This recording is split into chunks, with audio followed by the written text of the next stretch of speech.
चलो ले वैदिक सभ्यता है नेक्स्ट है। हाँ अब बात समझ गया। पुराने में चीजों को बेरो, प्राचीन समय में जब रीट की भर्ती आती थी ना, एटगिर पाती तो पम पर पाठ तो कोचिंग, क्योंकि लोगों की यह धारणा थी कि कोचिंग में पढ़ने से सिलेक्शन होता है। और अब थे देख लो रीट की भर्ती आ रही है 60,000 की, और कोचिंग की हालत देख लो, कोई कोचिंग में 300 ज्यादा टॉपर को नहीं है, क्योंकि अब लोगों की समझ में आ गया कि कोचिंग को सिलेक्शन को नहीं है, घरे पढ़ना होगा, लोग घर पे पढ़ने लगे। बढ़िया बात है, अरे आपने जल्दी से करियो, एक बार कोचिंग और कीड़ो है वो जल्दी से मार दो, जितो जल्दी मारोगा तो ही फायदा। पुराने टाइम में कोचिंग आप बढ़िया रहता, 2-2 बार कर करता, 3-3, आजकल एक ही कौन करे पूरी, 2 महीना करके राग लो घरे बैठ जाएगा, तो लाइब्रेरी में बैठ के पढ़ना शुरू कर दिया। आइए अपन करनी है, आदत बढ़ जानी, घरे पढ़ नहीं भी देनी, छोड़ ही देनी है कोचिंग का कहानी, टाटा बाय बाय। वैदिक सभ्यता, पहले तो हम यही मानते थे कि है मारो तो ऑनलाइन है, तो ऑनलाइन तो चलता रहेगा, ऑनलाइन कभी बंद नहीं होना है। ऑनलाइन एक नेसेसरी हो गया, इसलिए हो गया कि आप आज तो चलो ठीक है थे बैठे हो, थोड़े दिन बाद 5 साल बाद अगर थे मान लो सिलेक्शन हो गया, RAC तैयारी करो, थानू कोचिंग में कौन जाइए, क्योंकि आदमी का स्वाभिमान इजाजत नहीं देता है सामने बैठने की। टीचर भर्ती वाले ये देखिए, लगभग रीट में सेकेंडरी फर्स्ट ग्रेड किसी भी कोचिंग में चले जाना, 80% लड़कियां ही मिलेगी, 20% ही लड़के मिलेंगे, क्योंकि लड़के का स्वाभिमान इजाजत नहीं देता इस चीज की, क्योंकि वो खुद मास्टर बन जाए, और मास्टर फिर मास्टर पढ़ थोड़ी लेगो, पढ़ कौन पाओगे, तो ऑनलाइन चलेगा, क्योंकि थे नहीं पढ़ा थे, अगर कोचिंग भी करनी नहीं तो भी ऑनलाइन खरीदोगा थे, क्योंकि सारी चीज कोचिंग में समझोगे यार सेंस करते रहेगी मेरी, चलो ले ऑनलाइन ले लें, सेंस कर ऑनलाइन पढ़ जाओ, ऑनलाइन चलो अपनों तो चल लेगो काम, किताब तो ले आओगा क्यों चल जाओगा अपनों तो काम, ऑनलाइन चाहिए, ऑनलाइन कभी फेल नहीं होना है, ऑनलाइन हमेशा चलेगा, लगातार चलता रहेगा, भले कोचिंग चले या नहीं चले। देखो पहले आप ही मानता कि वैदिक सभ्यता है अपनी पुरानी सभ्यता है, अपन बेरो ही को नहीं, लेकिन जब खुदाई इज्जत बेरो पड़ो ना, वैदिक को पहली भी एक सभ्यता हो रही है जबकि आप पढ़ी ली कौन सी, सिंधु।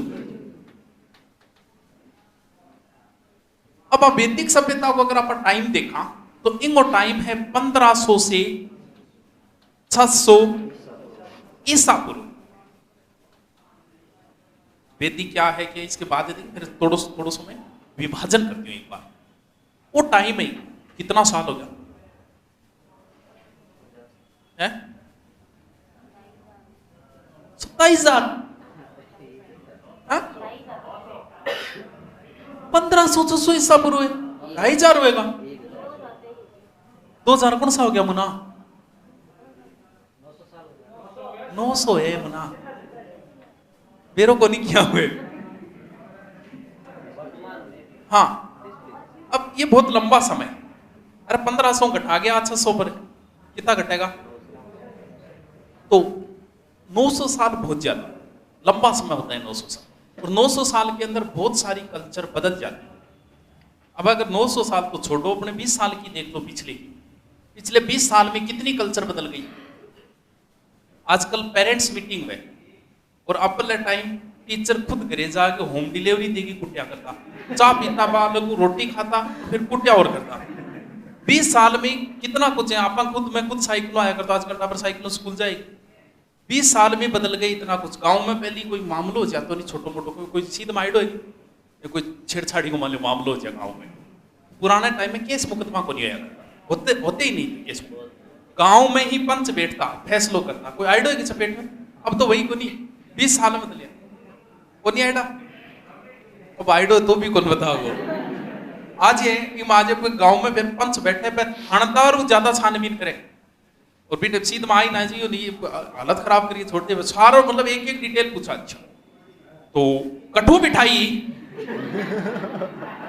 बोल पीगड़ी कौन सी नाम कर के गड़ी को वांग करके पीछे। अच्छा तो पण फोन करियो तू करियो,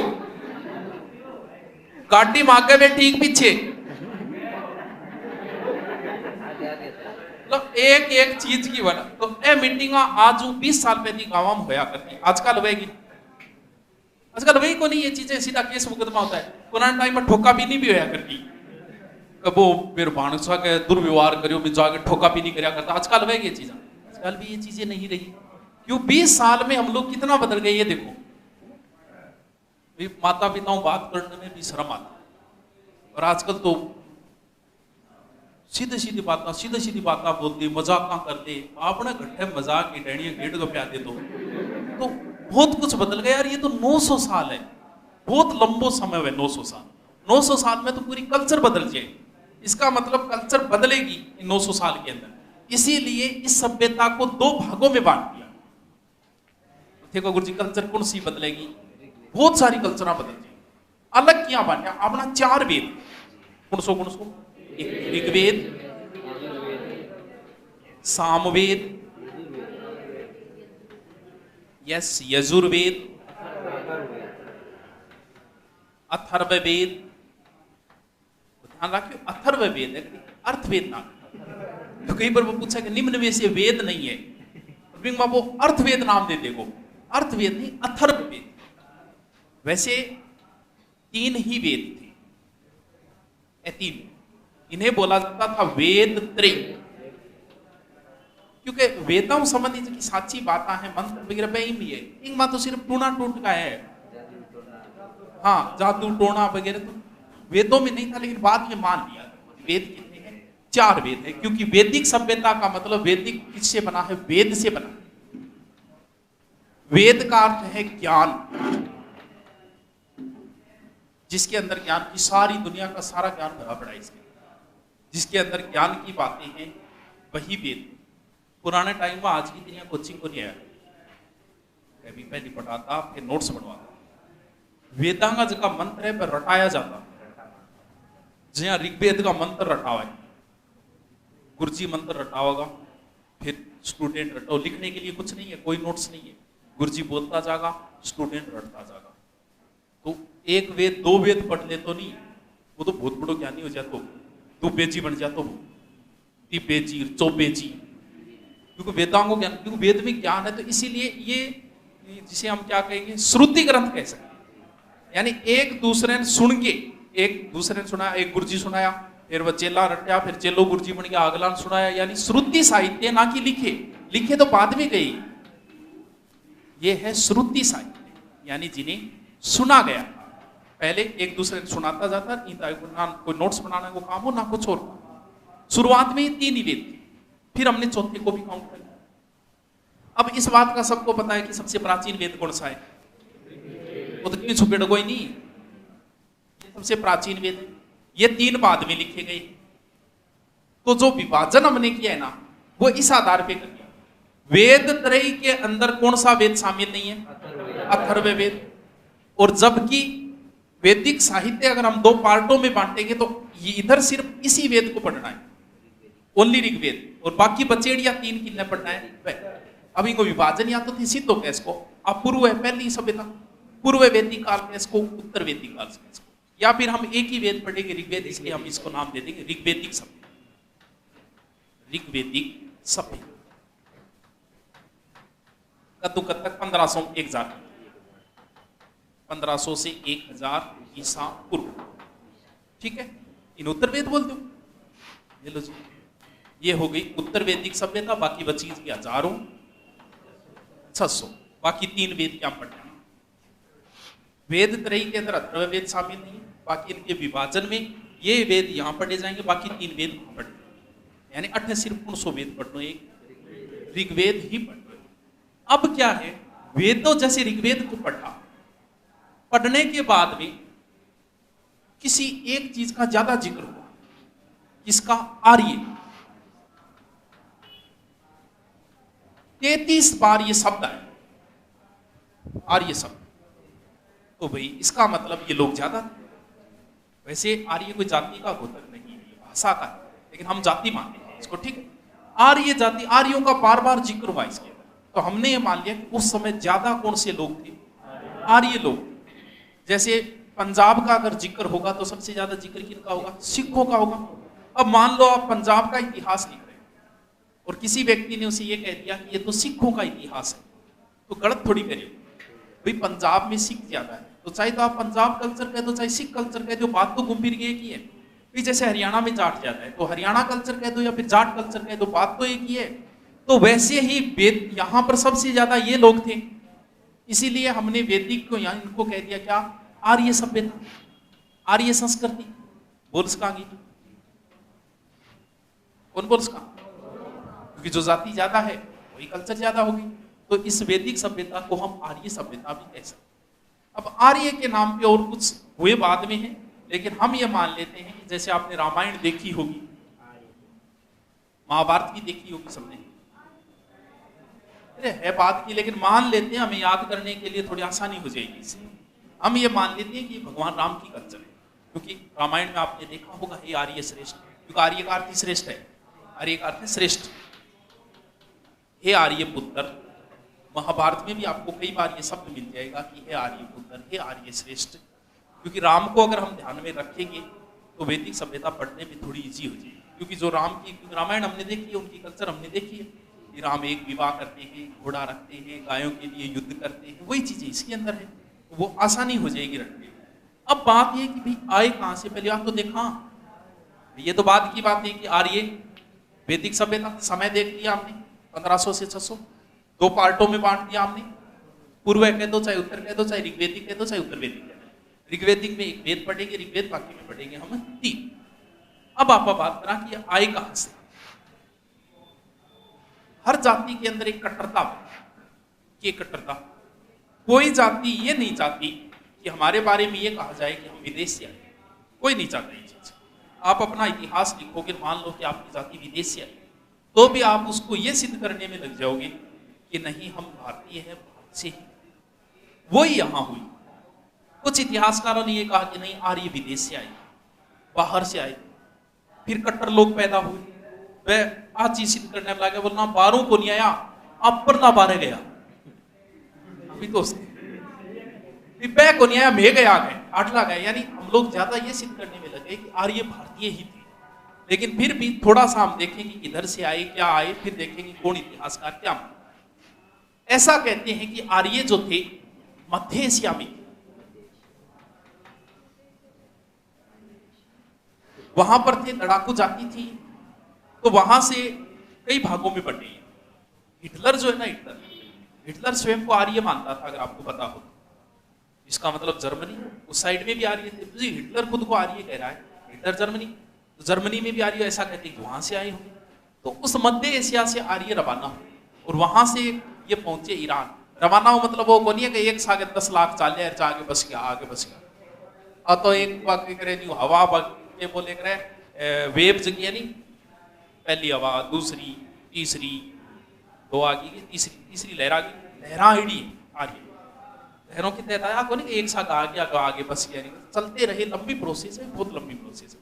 अभी समय पे भी विवाद रहता है कि यही समय सही है क्या, लेकिन ज्यादातर यही मानते। ईरान, कुछ लोग ईरान में बस गए, फिर आगे चले, आगे चल के अफगानिस्तान, सर्वप्रथम कहां बसे, अफगानिस्तान, अफगानिस्तान से फिर और आगे और भारत में पहुंच गए कहां, पंजाब। क्योंकि अफगानिस्तान की 4 नदियों का जिक्र है ऋग्वेद, उस आधार पे हम मान लेते हैं कि आर्य इधर कहां तक थे, अफगानिस्तान। फिर ऋग्वेद और पढ़ा, तब ऋग्वेद के अंदर आगे कौन सी नदी आ गई, सिंधु। फिर आगे कौन सी नदी आ गई, सरस्वती। सरस्वती नदी के आसपास ज्यादा बसे, फिर थोड़ा और आगे चले, क्योंकि समय बीतता जाएगा वैसे आगे बढ़ते जाएंगे। उत्तर वैदिक काल में तो बहुत आगे तक आ गए, ऋग्वेदिक काल। तो ऋग्वेद में आगे आते आते ऋग्वेद में गंगा नदी का जिक्र मिला। गंगा नदी का जिक्र ऋग्वेद में 3 बार, एक बार सॉरी 3 बार यमुना, एक बार गंगा का, 3 बार यमुना। यानी यमुना थोड़ी आगे रह गई है गंगा से, यमुना पहले है, गंगा आगे है, यही तो है। यमुना इधर आगे भी थी, फिर गंगा। एक बार जिक्र हुआ गंगा नदी का लास्ट, उससे आगे का किसी चीज का जिक्र नहीं। इनको मतलब आप ही मानांगा कि लास्ट में घट तक पहुंच गया, गंगा नदी तक पहुंच गया, इस साइड में, इधर वाली साइड। फिर वे दौर पढ़ा, तब इनका जिक्र मिला हिमालय की एक चोटी का, मुंजबत चोटी का। बोले यहां से सोमरस मिलता है, दारूड़ी ठेको जोठो। उत्तरी साइड की एक चोटी का जिक्र मिला मुझे। बोले भी उत्तर में लास्ट कहां तक थे, हिमालय, मुंजवत, कश्मीर की एक नदी का जिक्र है, तो कश्मीर और मुंजवत चोटी तक। दक्षिण की बात करें तो ज्योग्राफी शुरू करता है राजस्थान से पहले बताना ही पढ़ना चाहिए। ऋग्वेद में राजस्थान का नाम ये मिलता है, मरुकांता रामायण में कौन है? ऋग्वेद की बात करूं मैं, आर्यावर्त मिला है, भारत को मिला है, मना आर्यावर्त भारत को मिला नहीं, भारत ने बोला है। ऋग्वेद में राजस्थान का नाम ब्रह्मवर्त मिलता है, ब्रह्म।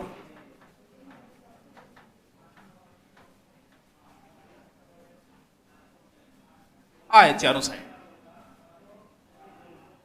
सर्वप्रथम अफगानिस्तान में बसे, फिर आगे पंजाब से होते हुए आगे तक गए, पूर्व में लास्ट गंगा नदी तक गए, क्योंकि गंगा नदी का एक बार जिक्र है, उत्तर में लास्ट हिमालय तक, और दक्षिण में राजस्थान तक, क्योंकि राजस्थान का नाम ऋग्वेद में ब्रह्मवर्त मिलता है। यह क्षेत्र था आर्य। अब इनमें ज्यादा जोर नहीं आएगा समझने, क्यों नहीं आएगा? जैसे वो आपसे एक प्रश्न पूछ लेता है कई बार कि आर्यों की या वैदिक सभ्यता की प्रमुख नदी कौन सी थी, या फिर पवित्र नदी कौन सी थी। अब ज्यादा जोर नहीं आएगा, क्यों नहीं आएगा?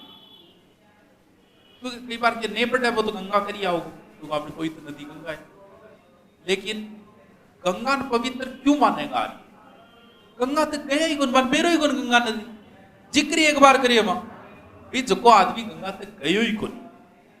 अब जी माने कहते गुरु जी थार खातर कौन सी नहर बढ़िया है, मैं कुआं कुम मारा मारी लिफ्ट नहर की होड़ी को, क्योंकि मार खेत में खर्चा मारे नाज की पाण हुए गो कुम मारा मारी लिफ्ट नहर काट, मेरे क्या काम आई गंगा?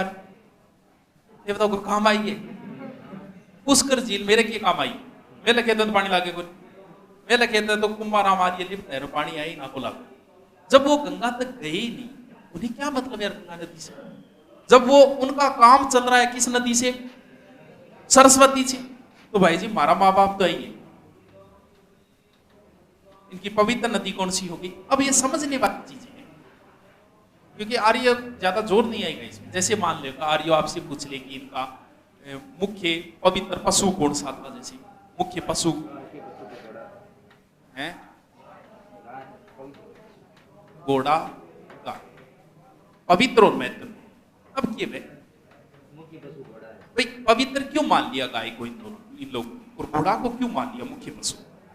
जैसे हमारा जो राजस्थान का राजपूत शासक थे, उनके लिए भी यही चीजें थी, क्योंकि वो भी अपने आप को आर्यों के पुत्र कहते थे, वही कल्चर उनके अंदर। हम लोग पढ़ते कि महाराणा प्रताप है, घोड़े को नाम चेतक हो, या फिर आज मान लो होते वो राजा महाराजा, तो आपा क्या पढ़ता?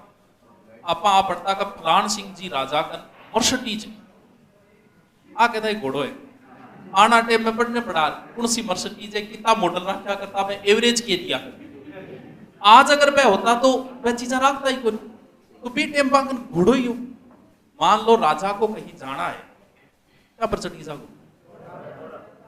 आज आपके लिए क्या चीज महत्वपूर्ण? आपके लिए गाड़ी महत्वपूर्ण है, तो क्या बैठे थे नौकरी खातर बैठे? नौकरी आज हमारे लिए क्यों, नौकरी क्यों महत्वपूर्ण है? भी हम लोगों ने महत्व नौकरी को दे दिया, साम दाम दंड भेद, कैसे भी मिले बस नौकरी मिल लीजिए।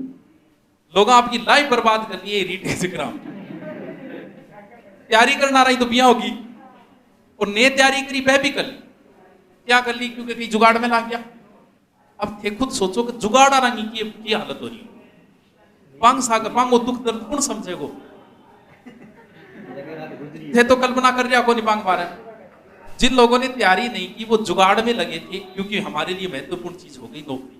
अब सोचो मैं पहले तो 10 लाख को जुगाड़ करे, चलो रुपया ही कोई बात को जीवता रहे रुपया होता, लेकिन पान एनी टाइम मोटर है कि कद करके आगे पुलिस आ जाए भाई जी थार तक भी पूछ गया। ये सबसे बड़ा सिरदर्द है उनकी, और वो सिरदर्द 2-3 साल और रहेगा। 6 महीने से सिरदर्द है उनकी, रुपया ही कोई बात को नहीं, और रह के कद आपा पकड़ी जाओ। 6 महीने से तो हो गई टेंशन, नींद उड़ रही है, तो 1 साल और उठी रहेगी, 2.5 साल, जबकि वो 6 महीना अगर तैयारी करा तो नौकरी लग जाए, 12 महीना में लाग जा रहे, क्योंकि आपने लिए नौकरी महत्वपूर्ण। नौकरी अब क्यों महत्वपूर्ण होगी? नौकरी खातर होगी कि आप लोग घर नौकरियों चाले, आज से 20 साल पहले हम किस चीज को महत्व देते थे? जमीन को देते थे। अपना बूढ़ी आता रिश्तों करने दादा और जाता, बोल भैया कितनी है जमीन? 100 बीघा। बोले छोरो को देखो दे दो। आइए कर जमीन देख के और आप छोरी दिया करता। आज जमीन को कोई महत्व को आज के देख के देने लगे लोग। उससे पहले सोने के आधार पे होता था। या जिक्र चाहते हो वहां 4 भरी सोनो है, की कहता है आप गुड़िया पूछ ली 4 भरी सोनो है। और उससे पहले गाड़ी गुड्डी को तो बोल पाऊंगा एक जीप है, जीप होती पहले कमांडर होती, कमांडर बड्डियों बड्डी मानी जाती। बोल कमांडर में बीन बैठ के जाता आज का तो जाई बोली, बोल पाऊंगा एक कमांडर है, छोरी दे देते। उससे पहले पशुओं का महत्व है। ऊंट बोले जगह करे ऊंट है वो गरीब को नहीं, अब मानी जाती पुराने टाइम में। क्यों? क्योंकि हमारा जीवन किससे चलता था? उन्हीं पशुओं से चलता था। ये बताओ अन नौकरी को क्या करना? अंग है तो घरे अगर गाय है तो आने जरूरत को नौकरी। क्यों? क्योंकि आदमी के जीवन इतना ही खा लो सो लो, इतना ही काम हो। तो खाने की चीजें गाय से मिल गई। मृत्युदंड की सजा ये 100 गाय, यानी अगर मृत्युदंड दे दिया किसी, मान लो कोई किसी व्यक्ति को मार दिया तो बिन सजा सुनाता कि 100 गाया दे। ये सोचो गुरुजी तो काम ठीक हो, फिर तो ठीक को नहीं हो। थाना कहते 100 फॉर्च्यूनर देनी है,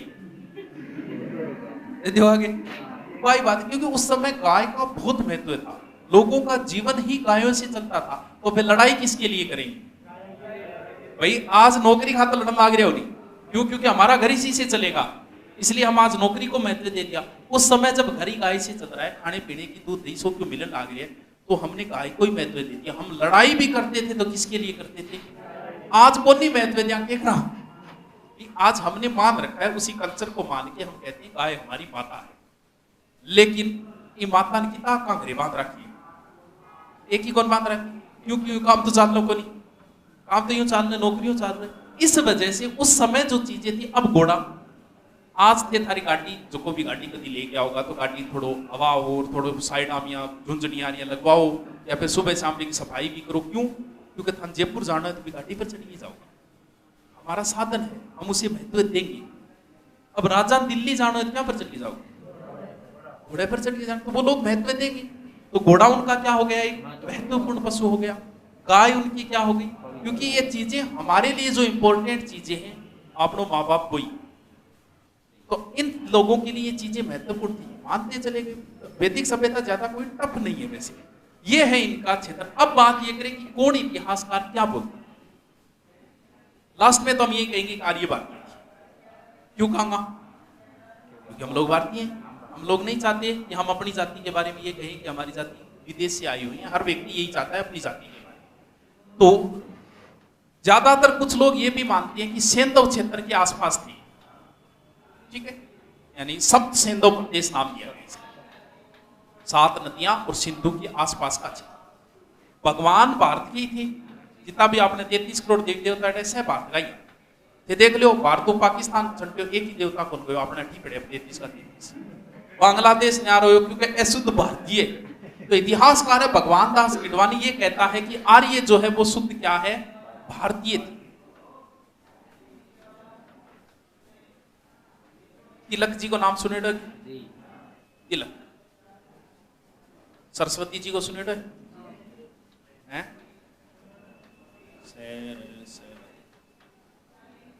क्योंकि सरस्वती जी ने तो आर्य समाज की स्थापना की, तो अपन बाकी बात को फिर माननी पड़ेगी। एक सिद्धांत है मध्य एशिया। कभी आर्य कहां से आए? तो मध्य एशिया में तो कोई समस्या को नहीं। मैं से मध्य, मैं से मैक्स मूलर। मैक्स मूलर ये कहता है कि आर्य कहां से आए थे? मध्य एशिया से। ठीक। तिलक, तिलक ऊपरी ऊपर काटी जाए और ऊपर कौन सा ध्रुव है? उत्तरी। तो तिलक ये कहते हैं कि आर्य किस ध्रुव से आए थे? उत्तरी ध्रुव। बोल भी अब बात क्या कही? उत्तरी ध्रुवों के किनकर क्या आया? और अब बात में कहा कि वेदों के अंदर ये लिखा गया है कि 6 महीने की दिन और 6 महीने की रात अन क्या विरुद्ध। उन्हें कैसे पता कि 6 महीने की दिन और 6 महीने की रात हो सकता है वहां से आए होंगे। इसीलिए कहा गया है कि ये कहां से आए हैं? उत्तरी ध्रुव से। सरस्वती जी ये कहते हैं कि ये कहां से आए हैं? तिब्बत क्षेत्र से आए। तो 2-3 सिद्धांत है, थोड़ा सा उसे याद रख लीजिए, कोई ज्यादा दो रहा ये सिंधु तो बड़ी सोरी है, सिंधु तो बहुत, क्योंकि यूं तो अपन जुड़े ना, अपन बेरो है 4 वेद है, 6 वेदांग है, 18 पुराण है, 108 उपनिषद है, मेरा नाम भी आपने सुना, अतिथि देवो भव ओम भूर्भुवः स्वः, चीज़ा तो यही है, क्योंकि हम लोग भी तो आर्यों की संतान है, गठन घटापा हाथों मांगे टापरे, विपट गई जातियां बढ़ती गई और बढ़ती गई, लेकिन हम आर्यों की संतान ही माने जाते हैं। तो वो कल्चर है हमारी, वही कल्चर हमने अपना रखी है, कुछ बदल गई वो बात अलग है, लेकिन है वही कल्चर। चलो इन गयो और तो कल्चर बदलने के पीछे रीजन, मुझे एक उदाहरण ही मुआफा एक उदाहरण उठाओ कि कल्चर क्या बदले इतना साल के अंदर, बदलने के पीछे के रीजन। दहेज को है वो शुरू में कोई दहेज हो ही कोई, तो आज को चादरे कोई स्कॉर्पियो क्रेटा मांगेगी, क्रेटा मांगे जो एक वीडियो है दहेज भी आइन कुरुति कह दो ना कह दो, आवश्यकता है जी करे थारो भी करे, छोरी कोई करे बाबू अपन बहुत सारी चीज देते, क्योंकि गलत ना मानियो जी करे, अब थे भलाई कहती हो जी करके हाँ हाँ आवेगी तो तुम खातर रूस जाएगी और रूस जाएगी, वह कौन गई ओ अच्छा चाल रही है, चालती आ रही है, और एक बाप की भी इच्छा होती है कि आपकी श्रद्धा अनुसार वो आपकी बेटी ने दे, होता है हर बाप का होता है, भले कोई हो।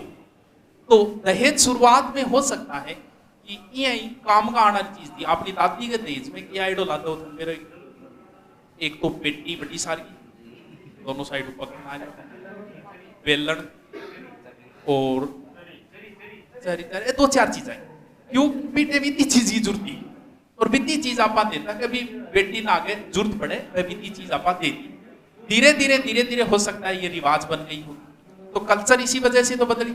अब देखो कल्चर कैसे बदली, आर्य लोग आए, जब आप नई जगह जाओगे तो आपको लड़ाई करनी ही पड़ेगी, क्यों करनी पड़ेगी,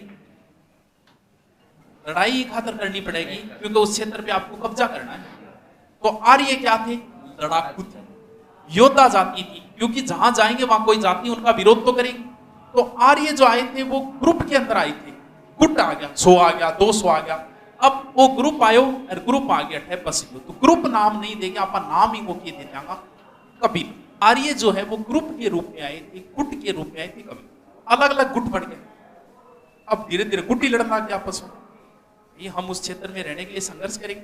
शुरुआत में इन्हें कृषि वर्षी से कोई ज्यादा मतलब नहीं है, क्यों, क्योंकि इनका खुद का स्थायित्व को नहीं, कृषि को तो आप महत्व देगा ही, को देगा ध्यान देगा, पशुपालन में देगा, कृषि को महत्व नहीं दे। अब ग्रुप बन गया, वो एक ग्रुप हो गयो, एक दूसरों को भी लौट हो गयो, अब अंग लड़ाई हुई, और युद्ध जीतने के लिए नेता का होना अति आवश्यक है, व्यापार संभालनी ही को नहीं, लीडर ही नहीं है तो आप युद्ध नहीं जीत सकते। ए बोले आप बैठ के बोले आपने लड़ाई दंगा होता है, और एक काम करो आपने कोई लीडरियो बना लो, कोई नेतो बना लो, जो अपन कहते हैं कि अब लड़ाई करनी है, अब अटैक करना है, ताकि सूलियत हो जाए, आप युद्ध जीत जाओ।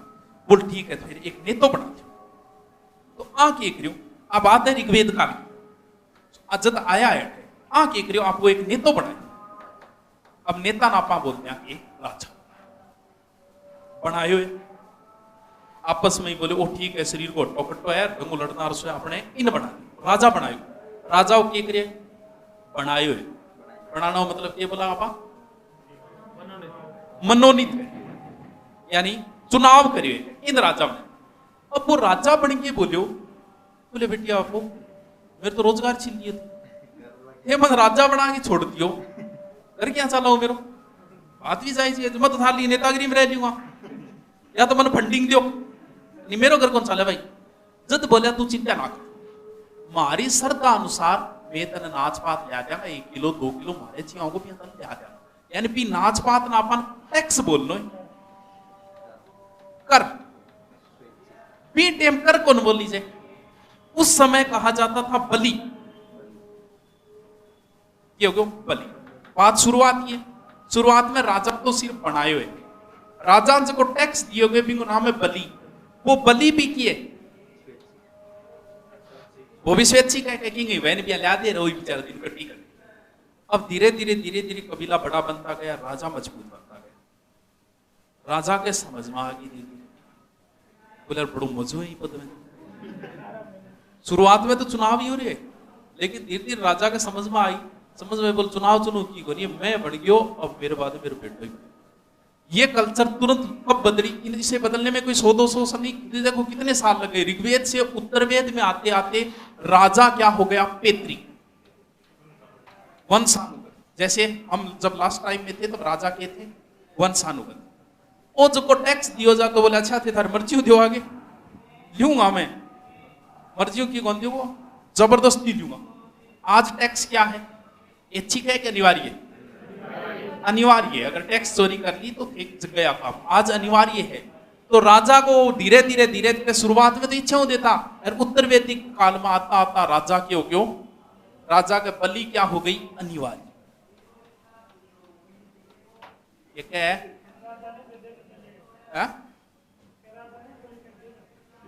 बलि को मतलब टैक्स है, वो बलि को नहीं है।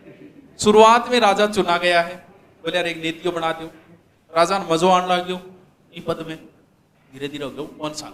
शुरुआत में इच्छाओं दियो जा तो टैक्स, धीरे धीरे धीरे धीरे का चीज की होगी वंशानुगत। यानी इस तरीके से कल्चर बदलती जाएगी। एक कौन बदले, बहुत सारी चीजें आते आते बदलती जाएगी कल्चर। अब सबसे पहले हमें पढ़नी पड़ेगी कौन सी सभ्यता, ऋग्वेदिक सभ्यता, यानी ऋग्वेद और बिंगी भागा। मैं तो फिर आप